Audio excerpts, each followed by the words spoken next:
Welcome, everybody, to Fort Myers, Florida at JetBlue Park. I'm so excited to be here with Steve Buckley. I'm Jason Mastronato, one of the Red Sox beat reporters. We are here for the first day of Pitchers and Catchers. We will be here all spring, bringing you guys videos, obviously stories, Bucks columns, and a lot more. So thank you so much for watching and for reading as we get started here. And the first question, Buck, is did Dave Dombrowski do enough for this team? It's the most general question. We've been debating it, but somebody just asked him that, and I'm curious what you think about it. I think he did because everything to me goes back to David Ortiz, and they weren't going to replace David Ortiz. So what they did was they cooked the books a little bit. They moved Hanley to DH. They get Mitch Moreland to play first, and he'll do some DHing and so forth. They knew unless short of getting Encarnacion, which as it turns out they could have, they doubled down on pitching. And they got Chris Sale, and I think Chris Sale is going to be an enormous pickup for this team.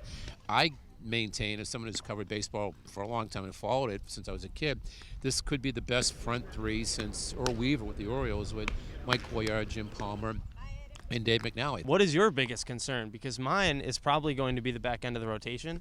I'm not sure what the offense is going to bring, but now that we have question marks with injuries, with Pomerantz, Stephen Wright, Rodriguez, all not totally healthy right now, it's never good when you got inconsistencies in the rotation, no matter how good your front three is. I'm never going to disagree with one's concerns about starting pitching because, as we all know, it's all about starting pitching.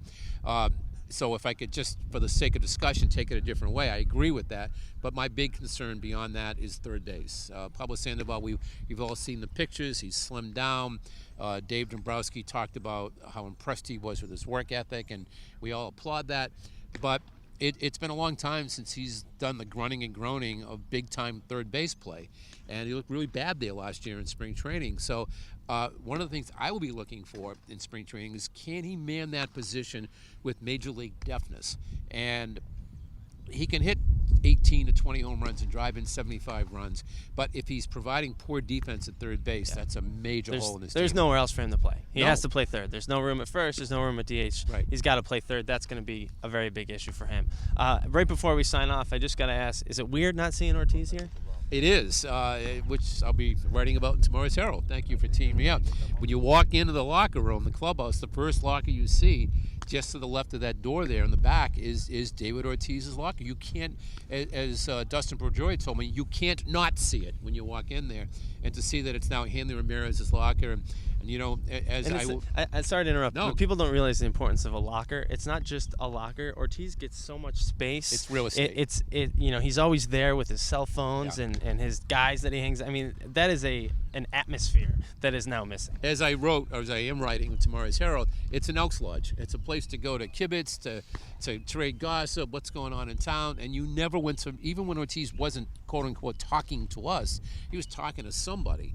And that is missing from the clubhouse right now. And it'll be interesting to see how that plays out and who emerges. And as Dave Dombrowski pointed out, Mookie Betts took the entire team to dinner last year in spring training.